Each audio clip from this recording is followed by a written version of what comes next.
کیا ہماری عدالتیں انصاف دے رہی ہیں؟ اور اگر وہ انصاف دے رہی ہیں تو ہمیں دنیا کی کوئی طاقت شکست نہیں دے سکتی۔ اسی طرح خلفائے راشدین کا قول ہے کہ جو ظلم کا نظام ہے، کفر کا نظام چل سکتا ہے، ظلم کا نظام نہیں چل سکتا۔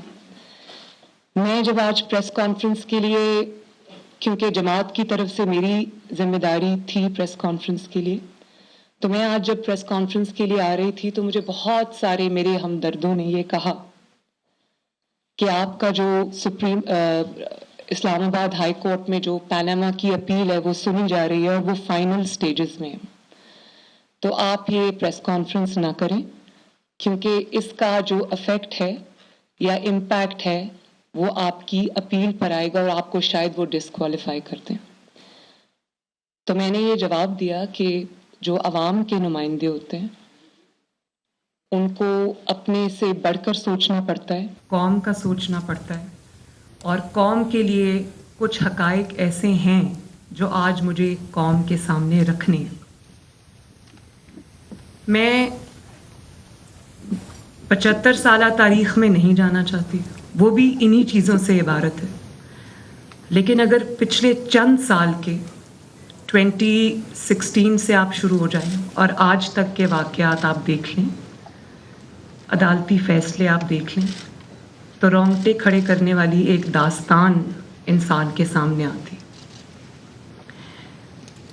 فیصلہ جب ہو جاتا ہے تو غلط فیصلہ ہو سکتا ہے، لیکن غلط فیصلے کے بعد ایک غلط فیصلہ، اس کا ایک تسلسل سے ہونا، فیصلے کبھی بانجھ نہیں ہوتے۔ فیصلے جب کیے جاتے ہیں تو ان کے بہت دہائیوں تک اثرات ان کے رہتے ہیں، اور اثرات کم نہیں ہوتے، آنے والے وقت کے ساتھ وہ اثرات گہرے ہوتے جاتے ہیں۔ اور کسی بھی ادارے کی توہین کبھی بھی ادارے کے باہر سے نہیں ہوتی، ادارے کی توہین ادارے کے اندر سے ہوتی۔ عدلیہ کی توہین اگر کوئی کرتا ہے تو متنازع فیصلے کرتے ہیں، انسان نہیں کرتے۔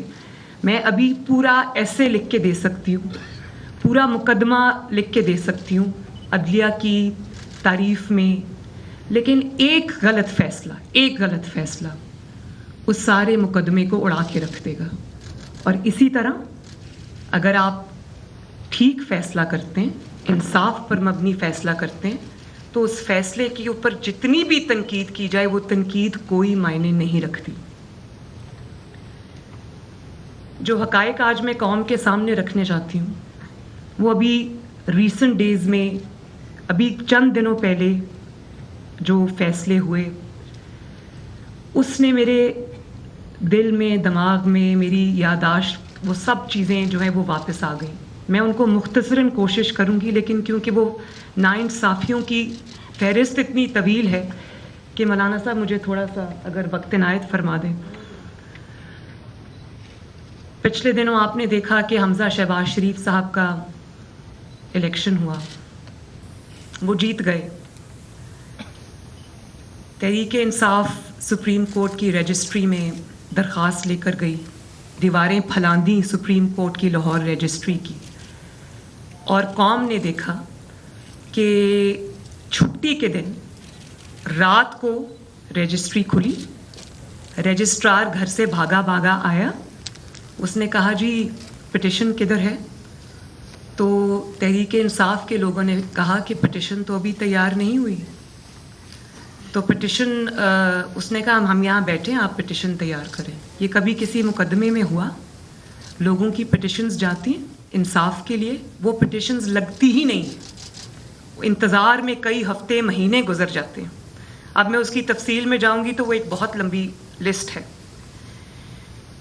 اور جب پٹیشن آتی ہے، ہمارے انصاف کا نظام یہ ہے کہ جب کوئی پٹیشن آتی ہے تو لوگوں کو پہلے سے پتہ ہوتا ہے کہ بینچ کون سا بنے گا، اور جب بینچ بنتا ہے تو لوگوں کو پتہ ہوتا ہے پہلے سے کہ فیصلہ کیا ہوگا۔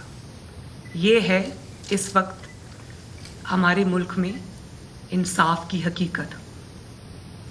سنجرانی صاحب کے الیکشن میں 6 ووٹس ریجیکٹ ہوتے ہیں، اسپیکر رولنگ دیتا ہے سپریم کورٹ میں جاتے ہیں تو کورٹ کہتی ہے کہ جو اسپیکر کی رولنگ ہے اس کو چیلنج نہیں کیا جا سکتا، لہٰذا وہ 6 ووٹس جو ہیں وہ ریجیکٹڈ۔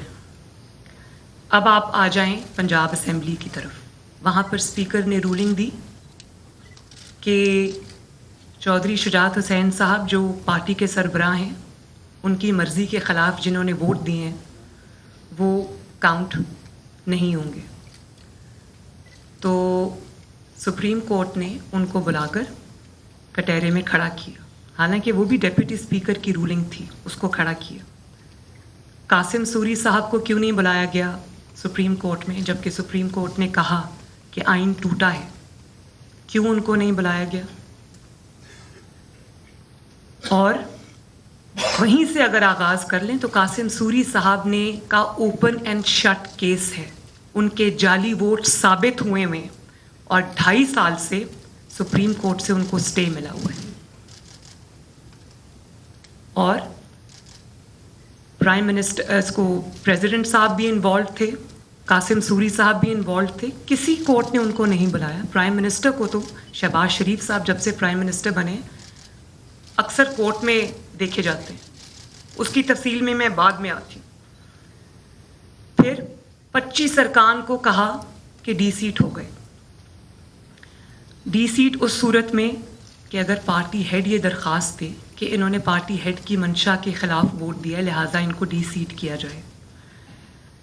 آپ نے ڈی سیٹ بھی کر دیا، کہا کہ ان کے ووٹس بھی نہیں گنے جائیں گے۔ 95% جو انڈیپینڈنٹ جیورسٹس تھے انہوں نے کہا کہ یہ آئین کو، کانسٹیٹیوشن آف پاکستان کو ری رائٹ کرنے کے مترادف ہے۔ اور نتیجتاً مسلم لیگ نون کے 25 ارکان عمران خان کی جھولی میں پھینک دیے، اور چودھری شجاعت صاحب کے 10 ارکان پی ایم ایل کیو کے، ان کو بھی عمران خان کی جھولی میں پھینک دیا گیا۔ مطلب پی ایم ایل این کے مائنس کر دیں اور پی ٹی آئی کے پلس کر دیں، یہ کہاں کا انصاف ہے؟ پھر پارٹی کا ہیڈ دیکھ کر اور پارٹی کو دیکھ کر آئین کی تشریح بدل جاتی ہے، پارٹی ہیڈ کی ڈیفینیشن بدل جاتی ہے، اپنے ہی کیے ہوئے فیصلے بدل جاتے ہیں جو ابھی چند دن پہلے کیے۔ یہ کوئی 10 سال پرانا فیصلہ نہیں، چند دن پہلے پارٹی کا ہیڈ اگر نواز شریف ہے، اس کے خلاف اقامہ جیسے فیصلہ جو تاریخ میں کی ردی کی ٹوکری میں جائے گا، اس پہ نواز شریف صاحب کو پارٹی کی پریزیڈنٹ شپ سے نکال دیا گیا اور کہا کہ چونکہ پریزیڈنٹ آف دا پارٹی یا پارٹی کا جو سربراہ ہوتا ہے وہ سب کچھ ہوتا ہے، اس کے کہنے پہ پارٹی چلتی ہے، اس کا ووٹرز پہ انفلوئنس ہوتا ہے، اس لیے نواز شریف صاحب سے وہ صدارت لے لی گئی۔ چودھری شجاعت صاحب جب بطور پارٹی پریزیڈنٹ اپنی پارٹی کو کوئی احکامات دیتے ہیں تو پارٹی پریزیڈنٹ کے احکامات تب کوشچن میں آ جاتے ہیں، لیکن عمران خان صاحب جب بطور پارٹی صدر یا چیئرمین حکم دیتے ہیں تو وہ معتبر ٹھہرتا ہے۔ چودھری شجاعت صاحب کی دفعہ پارلیمانی پارٹی معتبر ہو جاتی ہے، اور عمران خان صاحب کی دفعہ پارٹی چیئرمین کی ڈیفینیشن بھی بدل جاتی ہے، آئین کی تشریح بھی بدل جاتی ہے، آئین کا حلیہ بھی بدل جاتا ہے۔ اور دیکھیں، ترازو تو ٹھیک کر لیں، ترازو ٹھیک ہوگا تو پاکستان اپنے آپ ٹھیک ہو جائے گا۔ اور ٹرسٹی چیف منسٹر، بلیکس لا ڈکشنری، بلیک لا ڈکشنری، یہ کدھر سے نئے نئے آئیڈیاز، نت نئے آئیڈیاز، منفرد آئیڈیاز آتے ہیں؟ کبھی سنا آپ نے کہ کوئی ٹرسٹی چیف منسٹر ہو؟ جب سے حمزہ چیف منسٹر بنا ہے پنجاب میں اس کو کام نہیں کرنے دیا گیا، وہ کام نہیں کر سکا، اپنی کابینہ نہیں بنا سکا، بار بار پارلیمنٹ سے کورٹ، کورٹ سے پارلیمنٹ، پارلیمنٹ سے کورٹ، کورٹ سے پارلیمنٹ۔ تو یہ کہاں کا انصاف ہے؟ پھر کامنٹس میں محترم چیف جسٹس صاحب فرما رہے ہیں کہ اکانومی کی سٹیٹ اچھی نہیں۔ میں اس پر بھی بات کرنا چاہتی ہوں۔